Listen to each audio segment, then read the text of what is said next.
Welcome to part 2 of Zack Snyder Hates Superman. I told you the idea of doing this video in 2 parts, with this part being kind of like a prequel to my first part where I sort of delve a little bit back into the history of Zack Snyder. So we're going to be looking at some past interviews and articles and stuff the Zack Attack has given that show that A, doesn't actually understand who Superman is and who other DC heroes are, and B, he kind of hates the character, therefore he must change him into something that he himself would like. So I'm going to start off with a interview Snyder did way back in 2008 while talking about Watchmen, specifically the 3-hour long Ultimate Cut. So in the interview he basically compares Dr. Manhattan to Superman. Now that's not so bad to begin with, they're both superpowered, they're both maybe looked at a little bit like gods, they're heroes sort of thing. Well, that's not actually what he is talking about at all. He is talking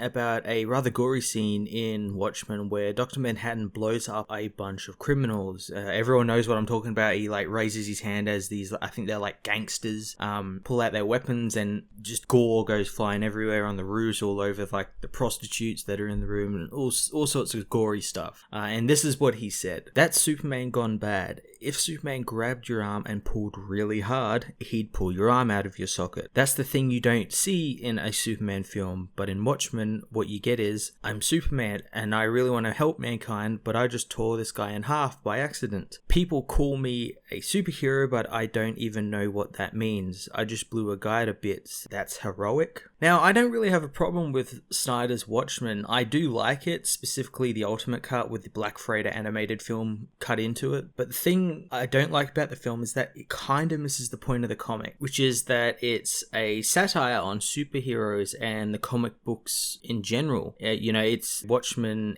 is analogues of the Charlton heroes as well as parodies of, the classical superhero archetypes. In this case, Dr. Manhattan kind of like the Superman. Snyder, now shown praise for his iteration in Dr. Manhattan, decides to use that exact template for his version of Superman, which would get his own film a few years after Watchmen titled Man of Steel. Now the problem with this is that what's right for Watchmen isn't really right for comic book characters in general, or other comic book characters, let alone the characters involved in building up a cinematic universe. And both Watchmen and Superman, or in this case any really DC comic, they're completely contradictory because one's kind of a parody of the other and kind of warping those aspects, so you can't really use that. It kind of contradicts itself. Now comes with one of the more bigger interviews he gave, this time talking about comics and Zack's relationship with Zack. Wasn't actually a mainstream comic book fan, as we find out in this interview, and he'd opted to go with comic magazines like Heavy Metal, which is pretty cool. I like Heavy Metal. Heavy Metal's a cool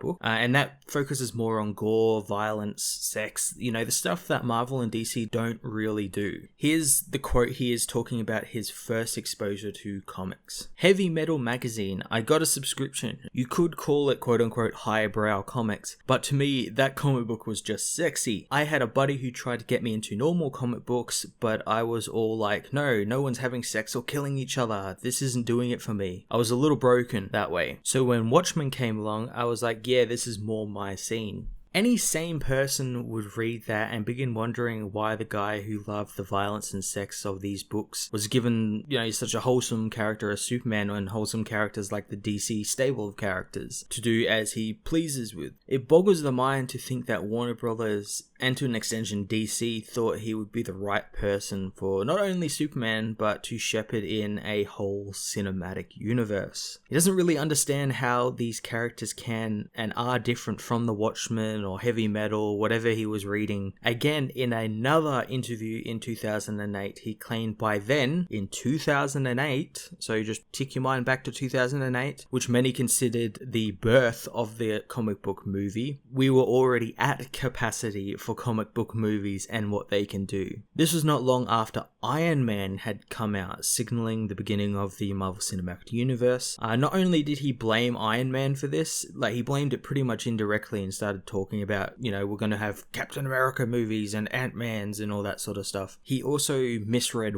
why it made so much money, because it was well written, well acted, and well directed, and it was a fun piece of cinema that many demographics can and did enjoy. Seeing people just blindly defend the guy who has pretty much named himself the comic book community's voice doesn't make me mad like it does some people. It just makes me kind of sad, sad that people allowed themselves to be duped by this guy who uses big words to sound smart as well as well-spoken and appear like some type of comic book god who can do no wrong. Sure, he can make pretty pictures, but at the end of the day, it's the writing and good direction that make these characters most of us love so great. And so far, Zack Snyder hasn't done any of that. Could he do that? Hell yeah, he could. But will he? Probably not.